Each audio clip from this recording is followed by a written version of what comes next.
Praise the lord. ಇವತ್ತಿನ ಅನೇಕ ಮಕ್ಕಳನ್ನು ನಾವು ನೋಡ್ತಾ ಇದ್ದೇವೆ, ಮೊಬೈಲ್ಗೆ ದಾಸರಾಗಿರುವಂಥ ಮೊಬೈಲಲ್ಲಿ ಗೇಮ್ ಆಡುವುದು, ರೀಲ್ಸ್ ನೋಡುವುದು. ಸೊ ಈ ಮೊಬೈಲ್ ಗುಂಗಲ್ಲಿ ಸಿಲುಕಿಕೊಂಡು ಮಕ್ಕಳು ತಂದೆ ತಾಯಿಗಳಿಗೆ ವಿಧೇಯರಾಗುವುದನ್ನು ಮರಿತಾ ಇದ್ದಾರೆ. ಒಳ್ಳೆಯ ಸಂಸ್ಕೃತಿಯಲ್ಲಿ ಬೆಳೀತಾ ಇಲ್ಲ, ದಾರಿ ತಪ್ತಾ ಇದ್ದಾರೆ. ಅನೇಕ ಮಕ್ಕಳು ಈ ಮೊಬೈಲ್ ಚಟದಿಂದ ಪ್ರಾಣ ಕಳ್ಕೊಳ್ತಾ ಇದ್ದಾರೆ, ತಮ್ಮ ಶಾರೀರಿಕವಾಗಿರುವಂಥ ನ್ಯೂನ್ಯತೆಯನ್ನು ಹೊಂದಿಕೊಳ್ತಾ ಇದ್ದಾರೆ. ಅಂಥ ಮಕ್ಕಳಿಗಾಗಿ ನಾನು ಪ್ರಾರ್ಥನೆ ಮಾಡೋಣ. ಅಂಥ ಮಕ್ಕಳನ್ನು ದೇವರೇ ನೀನು ಬದಲಾಯಿಸು ಎಂದು ಬೇಡಿಕೊಳ್ಳೋಣ. ಇವತ್ತು ಅನೇಕ ಮಕ್ಕಳು ಮೊಬೈಲಲ್ಲೂ ಟಿ ವಿ ಸೀರಿಯಲ್ಗಳಲ್ಲೂ ಮುಳುಗಿ ಹೋಗಿ ದೇವರ ಸನ್ನಿಧಿಯನ್ನೇ ಮರೆತಿದ್ದಾರೆ.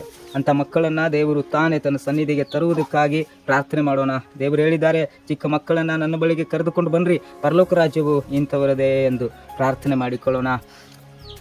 ಸ್ತುತಿ ಸ್ತೋತ್ರಗಳ ಮಧ್ಯದಲ್ಲಿ ವಾಸ ಮಾಡುವಂಥ ನಮ್ಮ ಪರಲೋಕದ ಪ್ರೀತಿಯುಳ್ಳ ತಂದೆಯಾದಂಥ ದೇವರೇ, ಅಪ್ಪ, ಇವತ್ತು ದೇವರೇ ನಾವು ಚಿಕ್ಕ ಮಕ್ಕಳಿಗಾಗಿ ಪ್ರಾರ್ಥನೆ ಮಾಡ್ತಾ ಇದ್ದೇವೆ. ದೇವರೇ, ಆ ಮಕ್ಕಳು ಕರ್ತನೆ ನಿನ್ನ ಆಲಯದ ಅಂಗಳದಲ್ಲಿ ಇರುವುದು ಬಿಟ್ಟು ದೇವರೇ ಅಪ್ಪ ಮೊಬೈಲ್ ಚಟದಲ್ಲಿದ್ದಾರೆ. ದೇವರೇ, ಮೊಬೈಲ್ ಅಡಿಕ್ಟ್ ಆಗಿ ಕರ್ತನೆ ತಮ್ಮ ಜೀವಿತವನ್ನು, ಆಯುಷ್ಯವನ್ನು ಕಳೆದುಕೊಳ್ತಾ ಇದ್ದಾರೆ, ಆರೋಗ್ಯವನ್ನು ಕಳೆದುಕೊಳ್ತಾ ಇದ್ದಾರೆ. ಅನೇಕ ಮಕ್ಕಳು ದೇವರೇ ಪ್ರಾಣ ಹಾನಿಗೊಳಗಾಗಿದ್ದಾರೆ. ದೇವರೇ, ಅನೇಕ ಮಕ್ಕಳು ಜೀವವನ್ನು ಕಳೆದುಕೊಳ್ತಾ ಇದ್ದಾರೆ. ಎಸ್ಸಯ್ಯ, ಅಂಥ ಮಕ್ಕಳ ಮೇಲೆ ಕರುಣೆ ಇಡು ದೇವರೇ ಅಪ್ಪ. ಅಂಥ ಮಕ್ಕಳನ್ನು ಕನಿಕರಿಸಪ್ಪ ದೇವರೇ. ಮಕ್ಕಳಿಗೆ ತಂದೆ ತಾಯಿಗಳು ದೇವ ಒಳ್ಳೆ ಮಾರ್ಗದರ್ಶನದಲ್ಲಿ ಬೆಳೆಸಲು ಸಹಾಯ ಮಾಡಪ್ಪ ದೇವರೇ. ಒಳ್ಳೆ ಸಂಸ್ಕೃತಿಯಲ್ಲಿ ಬೆಳೆಯಲು ಕೃಪೆ ಕೊಡಪ್ಪ ದೇವರೇ.